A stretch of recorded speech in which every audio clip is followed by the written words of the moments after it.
Alfonso Loma, así se llama aquel paraje ya verá. Entre los verdes campos existe el conocido Guaporá. Hay una laguna que nos alegra, lleva por nombre Tapiraguay.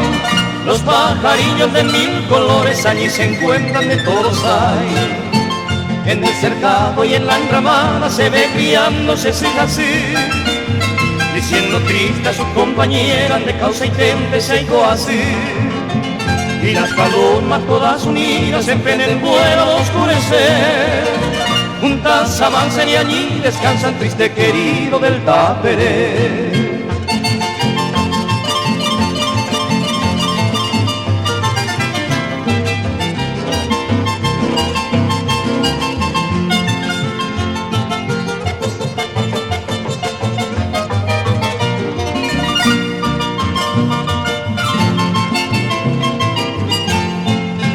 El chiricote que alegra al alba acompañado del cogoé, siempre orgulloso y altanero también se siente Yacaberé.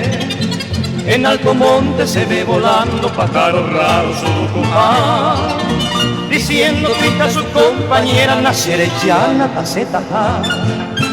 Las piritas también se quejan y triste dejan el mocallá.